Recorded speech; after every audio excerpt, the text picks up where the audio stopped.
नमस्कार मित्रांनो. कमळी या आजच्या एपिसोडमध्ये आपण पाहत असतो की आता नयनतारा मॅडम राधिकावरती खूप चिडलेले असतात आणि बोलतात, काय गं राधिका, तू आणि नायशाला डान्स लावलास ते मला सांगितलं नाहीस आणि एवढ्या सगळ्या टीचर सोडून तुला कमळीच भेटली का डान्स शिकवायला? तू एकदा जरी बोलली असतीस ना तर हिच्यापेक्षा 10 पटीने क्वालिफाईड टीचर एखादी मी आणली असती डान्ससाठी.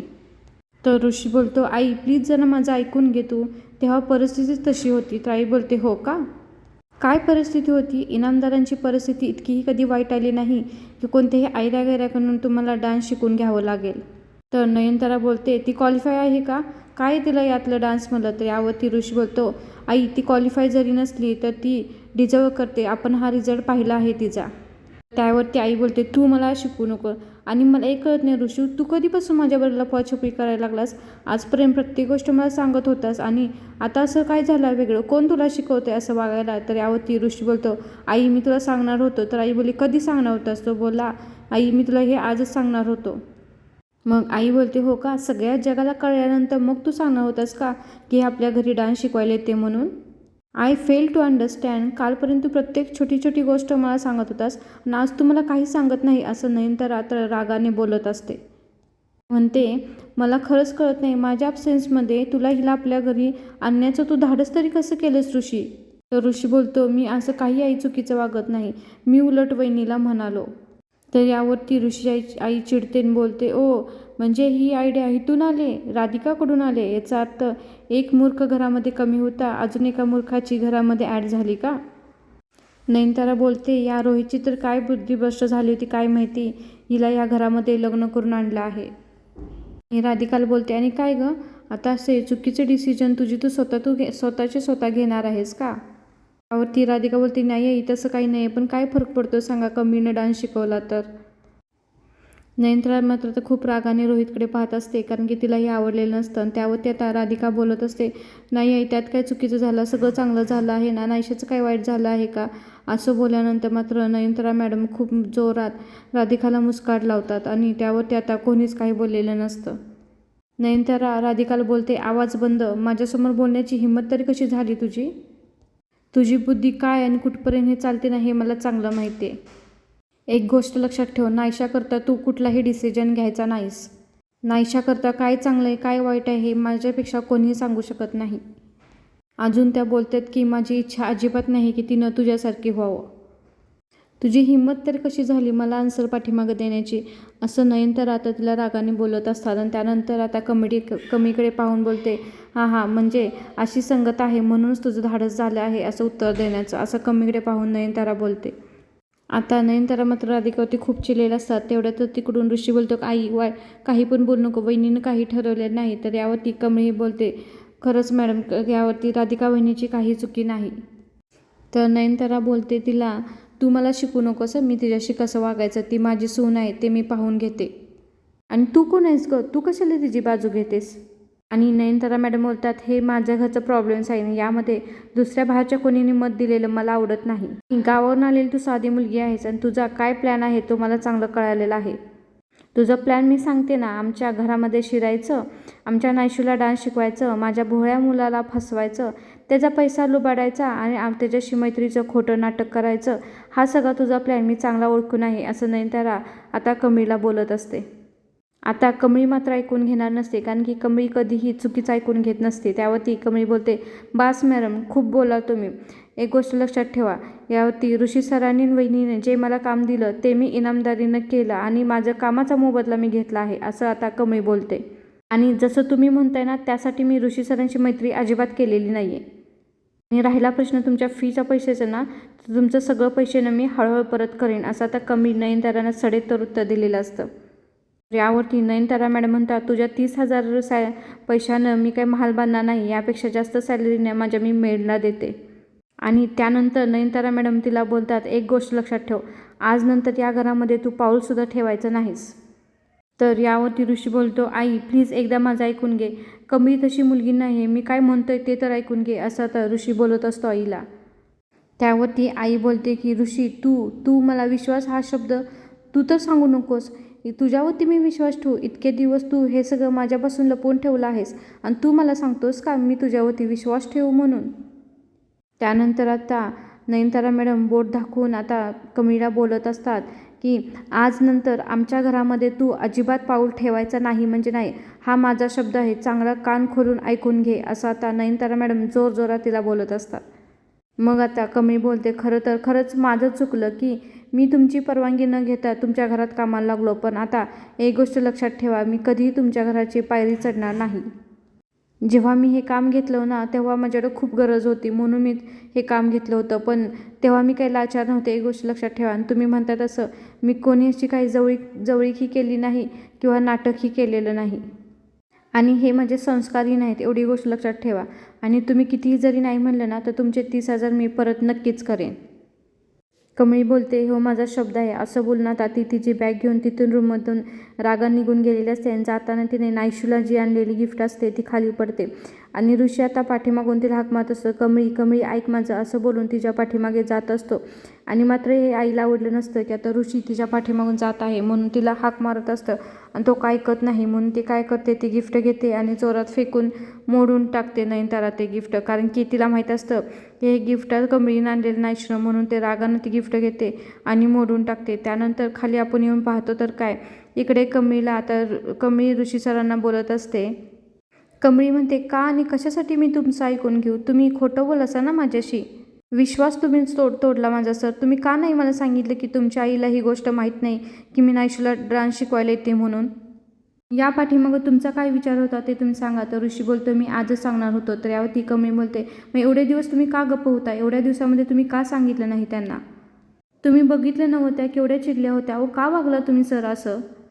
त्यावरती ऋषी बोलतो की कमळी खरं मी मान्य करतो माझं चुकलं आहे, तू काळजी करू नको, मी तिला समजावून सांगतो, असं तर ऋषी बोलत असतो. पण यावरती आता कमळी बोलते, नाही सर आता बास झाला, आता काही गरज नाही त्याची, तुमच्या गोकुळासारख्या घरामध्ये मला वादविवाद नको आहेत, राधिका वहिनीवरती हात उचलला व त्यांनी. कमळी म्हणते, मला सगळं कळते की मला मदत व्हावी म्हणून तुम्ही हे सगळं केलं, पण त्या 20,000 रुपयेचं ओझं कायमस्वरूपी माझ्या आयुष्यभर माझ्या उरावरती राहणार, हे बघा. ऋषी सर, एक वेळा माणूस ना पैशाचं उचललेलं ओझं उतरतो, पण बोललेल्या शब्दांचं काय, आणि ते ओझं उतरणं अजिबात शक्य नसतं. हो, आणि मी तुमचं नक्कीच पैसे फेडणार आणि अपराधीपणाची भावना कायमस्वरूपी मला राहणार. आणि यावरती ऋषी सर बोलतं, कमळी मी काय बोलते ते तर ऐकून घेतं. कमळी बोलते, नाही सर, मला आता वादविवाद अजिबात खेळायचं नाहीत. तर यावरती कमळी बोलते, नाही सर, मला आता काही ऐकून घ्यायचं नाही आणि मी तुमचं सगळं पैसे परत करणार, हा शब्द आहे माझा, असं बोलून आता कमळी तिथून निघून गेलेली असते. आणि त्या ऋषीला खूप राग आलेला असतो आणि तो आईकडे पाहत असतो. आता आतमध्ये घरामध्ये गेल्यानंतर आता नक्कीच मोठा धमाका होणार आहे, पण ऋषी कमळीची वाट पाहत असतो आणि कमळीला बोलण्याचा प्रयत्न करत असतो, पण कमळी त्याचं काही नाही ऐकून घेता तिथून गेलेला असतो. आता ऋषी आतमध्ये घरामध्ये आलेला असतो. तर आतमध्ये जाऊन ऋषी बोलतो, आई हे तुझं वागणं योग्य होतं का. तर आई बोलते, तू कोणाशी बोलतेस नाही ह्याचं तू भान राख, तू तुझ्या आईला जाब विचारतोयस आणि तुम्ही दोघांनी जे केलं ते योग्य होतं का. ऋषी बोलतो, हो नाही सांगितलं मी तुला, कारण की मला चांगलं माहिती होतं की कमळी घरामध्ये आलेलं तुला अजिबात आवडणार नाही म्हणून.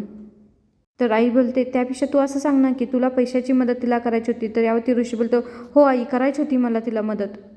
ऋषी बोलतो, काय बिघडलं त्यात. तर आई बोलते, हो काय बिघडलं सांग का, माझ्यापासून लपवून ठेवलंस ना हे बिघडलं त्यात, असं आता नयनतारा रागाने ऋषीला बोलत असते. नयनतारा म्हणते, कमळीनं जे काही माझ्यासाठी केलं आहे ना ते मी काही विसरणार नाही, त्यासाठी माझं तिला थँक्यू म्हणून झालं आहे, पण पार्टीमध्ये जो काही तिनं माझा इन्सर्ट केला आहे ना आणि तो इन्सर्ट तू विसरला आहेस आणि तुझ्यामध्ये जो बदल होत चालू आहे ना ते पण मला दिसत आहे. हे जे काय तू सगळं लपवायला लागलेस, माझ्यापासून खोटं बोलायला लागले, हे सगळं तू त्या कमळीसाठी करतोयस, हे सगळं मला कळालं आहे, असं नयनतारा बोलत असते. यावरती ऋषी बोलत असतो, आई असं काही नाही, तू कमळीचं नाव घेऊ नको, कमळीमुळे मी असं काही करत नाही, असं तर ऋषी आईला समजावून सांगत असतो. आणि जे काही असेल ते असेल, पण तू कमळीशी यापाशीच बोलणं हे चुकीचं आहे, असं आता बोलून झालेलं असतं त्याचं. नयनतारा बोलते, ऋषी मी तुझी आई आहे, तू तिची बाजू का घेतोयस, अचानक तुला तिचा एवढा पुळका का आलेला आहे, तुझ्यामध्ये हे सगळे बदल का होत चालले आहेत ना हे मला चांगलं कळतंय. तर नयनतारा बोलते, एक गोष्ट लक्षात ठेव, मी जे सांगेन तेच तुला करायला लागणार आहे, रिधिमा येते आणि तिची एंगेजमेंट होणार आहे, असं आता नयनतारा ऋषीला बोललेली असते.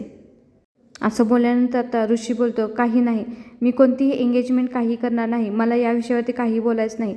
असं बोलून ऋषी तिथून बाजूला जातो. पण आता मात्र आई काही ऐकून घेण्याच्या डोक्यात नसते, कारण की तिचं म्हणणं तिला पूर्ण केल्याशिवाय कधी थांबवत नसतं. आणि ती आता लगेच ऋषीला थांबवते. 1 मिनिट ऋषी, माझं अजून बोलून झालं नाही, 1 मिनिट इथं थांब, असं बोलून त्याला थांबवते. नयनतारा बोलते, एक गोष्ट लक्षात ठेव, मी तुला विचारत नाही, मी तुला सांगते. आणि तुझं लग्न रिधिमाशीच होणार आणि हे फायनल आहे. आणि काही विचारायचं आणि काही तू सांगायचं ती तू गमावून बसलेला आहेस, असं आता नयनतारा ऋषीला बोललेली असते. त्यानंतर आता नयनतारा राधिकाकडे जाते. राधिकाला बोलते, काय गं, तुझी हिंमत तर कशी झाली ना माझ्याशीपासून ह्या सगळ्या गोष्टी लपवायच्या. आणि एक गोष्ट लक्षात ठेव, उलटं तू मला बोलीस आणि आता माझ्याशी थोडे दिवस माझ्यापासून लांब राहायचं आणि माझ्याबरोबर बोलायला याची सुद्धा हिंमत करायची नाही, असं आता मात्र नयनतारा मॅडम राधिकाला बोललेलं असतात. तेवढ्यातच पाठीमागून कमळी आणि त्या दुसऱ्या मावशी आलेल्या असतात. आणि कमळी विचारत असते, काय झाले राधिका मॅडम. मग राधिका तिला काही न बोलता पुढं आलेली असते, कारण तिला आता खूप रडू आलेलं असतं. त्यानंतर आता कमळीच्याही बोलण्याचा प्रयत्न करत असूनही राधिका काही बोलत नाही आणि तिथून निघून जाते. ऋषी इकडे आता बोलण्यासाठी काही नसतं, त्यामुळे तोही तिथून निघून जातो.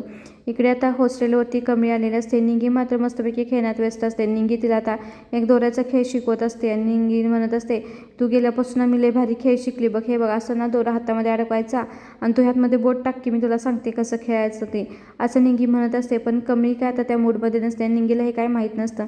कमळी लगेच बसल्यानंतर निंगी म्हणतात, चल की टाक की बोट हात, तुला दाखवते कसं खेळायचं. असं बोलल्यानंतर कमळी उलटं तिच्यावरती चिडते. कमळी तिला म्हणते, निंगे बास कर, हो इथनं बाहेर, असं ना आता जोरात निंगीवरती चिडते.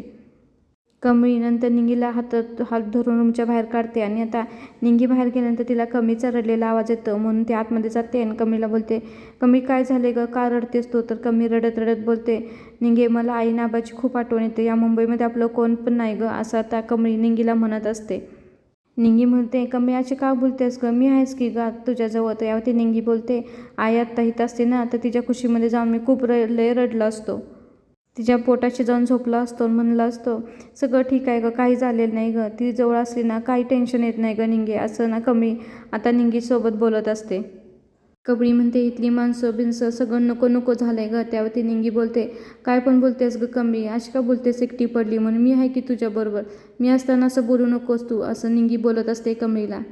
आता निंगी तिला समजावून सांगत असते की कमळी अशी बोलू नको गं, मी आहे की तुझ्या सोबतीला ना, आपण दोघी एकमेकीला असताना कोण कसं एकटं पडत सांग बघू, तू काळजी करू नको, तू मला मी तुला, आपण दोघी आहे ना एकमेकीला, असं बोलू नको कमळी की तू एकटी पडली आहे, असं तिला समजावून सांगत असते. आणि कमळी तिच्या खांद्यावरती डोकं ठेवून आता रडायला लागलेली असते आणि जे सगळं झालं ते तिला सांगत असते.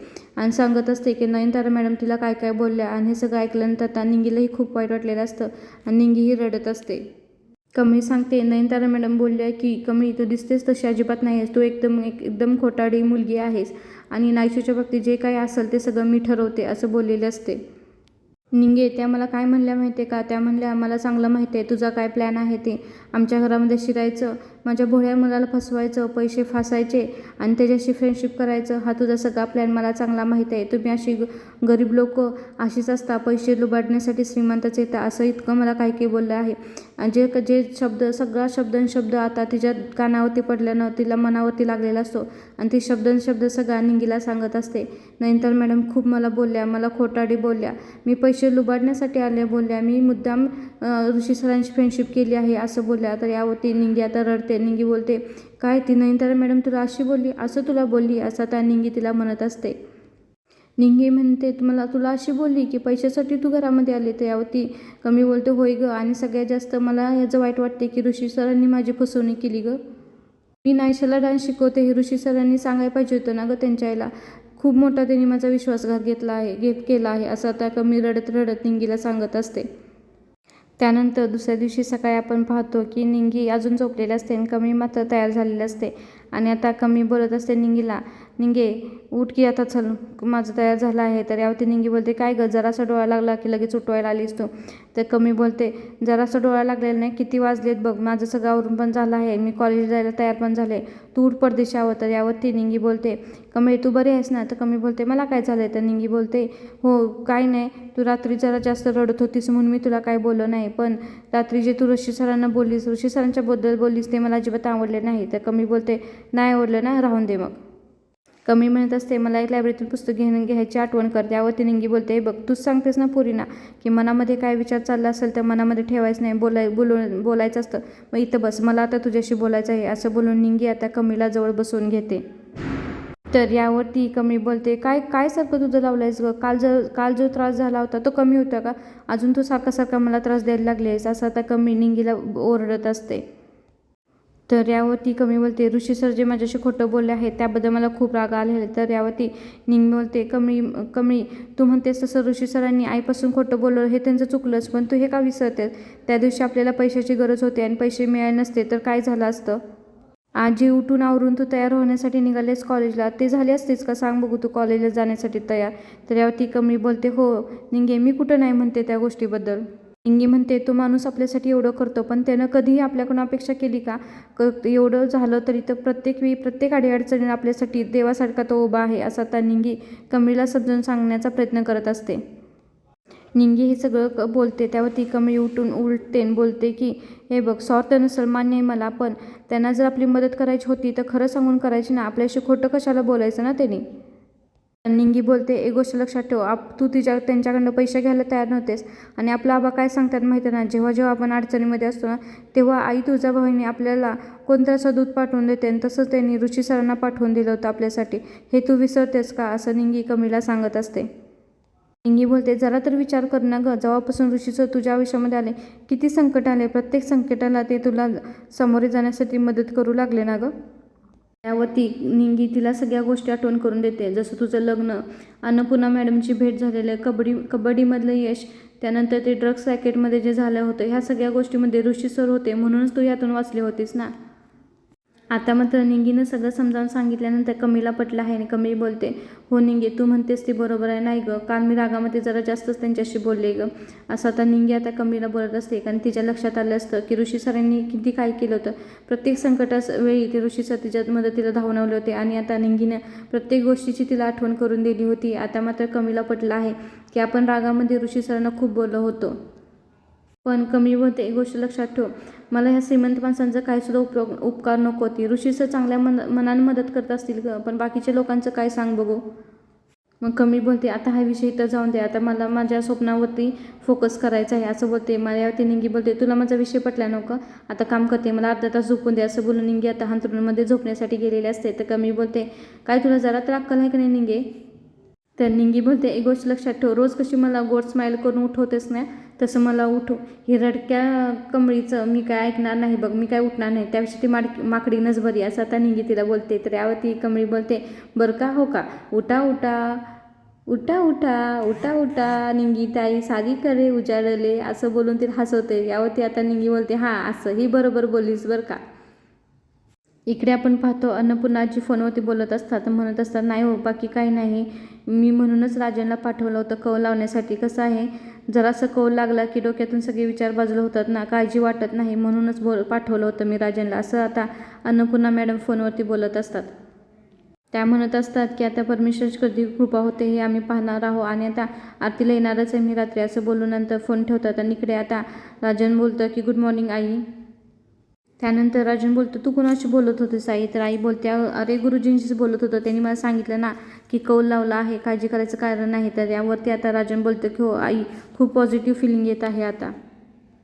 राजन म्हणतो, माझी बायको आणि मुलगी दोन्ही सुखप्रभ आहे, असं देवीनेच कौल दिला आहे, मग आता काळजी करायचं काहीच कारण नाही. आणि राजन बोलत असतो, आई आता बाय द वे मी एका दिवसासाठी गावी जाणार आहे. अन्नपूर्णा मॅडम बोलतात की राजन एक काम करू, मीही यावेळी तुझ्याबरोबर येते गावाला, आपण दोघे मिळून त्या दोघींचा ठावठिकाणा शोधूनच काढू, असं राजनला आई बोलत असते. तेवढ्यातच आता तिथे नाश्ता करण्यासाठी कामिनी आणि रागिनी दोघीही आलेले असतात. तर राजन बोलतो, ठीक आहे, पण आणि बाबांचं कसं? तर यावरती अन्नपूर्णा मॅडम बोलतात की अरे मी सगळं सांगून दिले, इन्स्ट्रक्शन सांगून दिले आहेत, गोळ्या वगैरे औषधं काढून ठेवेन, एका दिवसाचा तर प्रश्न आहे ना. आणि त्यावरती राजन बोलतो, एका दिवसाचा प्रश्न आहे, मग रागिनी आहे नाही कराय? तर रागिनी बोलते, मी करणार का हे सगळं? तर रागिनी बोलते, हो मी करेनच. तर यावरती अन्नपूर्णा मॅडम म्हणतात की तुझ्या होमध्ये हो आहे का नाही आहे तेच कळत नाही. तर त्यानंतर लगेच कामिनी बोलते तुम्ही कुठे चालला आहे का बाहेर. तर यावरती अन्नपूर्णा आजी बोलतात की हो मी आणि राजन गावाला चाललो आहे, जरासं काम आहे. तर यावरती आता मनामध्ये कामिनी बडबडत असते, म्हणत असते जा जा म्हातारे, ह्या मूर्खांना माहीत तर कुठं आहे की आता ती गौरी आणि तिची मुलगी मुंबईमध्ये आले आहे, हे निघालेत गावाला शोधायला. जावा तसंच पाहिजे. तसंही ते मुंबईमध्ये आल्यानंतर मला सापडणार आहेत आणि आता मी शेवटचा डाव टाकणार आहे, हे आता मात्र कामिनी मनामध्ये बोलत असते. कारण की इन्स्पेक्टरनं सांगितल्यानुसार ती गावी नाही हे तिला माहिती मिळाली असते आणि हे दोघं आता गावाला शोधायला जाऊन उपयोग तरी काय होणार आहे, त्यांच्या हाती काहीच लागणार नाही हे कामिनीला माहीत झालं असतं. आता कामिनी बोलत असते की मी इकडे तुम्ही गावाला गेल्यानंतर काय करते हे पाहाच. आता नक्कीच आपल्याला उद्याच्या भागामध्ये ट्विस्ट पाहायला भेटेल की हे दोघे गावाला गेल्यानंतर त्यांना गावी काही माहिती भेटेल का नाही का. तोपर्यंत इन्स्पेक्टर कामिनीला सगळी माहिती देईन. आता कामिनी अगोदर गौरी आणि तिच्या मुलीपाशी पोहोचेल हे पाहण्यासाठी नक्कीच आपल्याला नंतरचा भाग पाहावा लागणार आहे.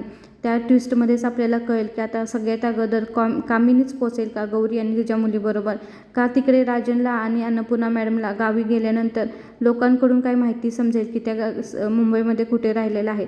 ते पाहण्यासाठी नक्कीच आपल्याला उद्याचा एपिसोड पाहावा लागेल. हा एपिसोड इथं संपत आहे.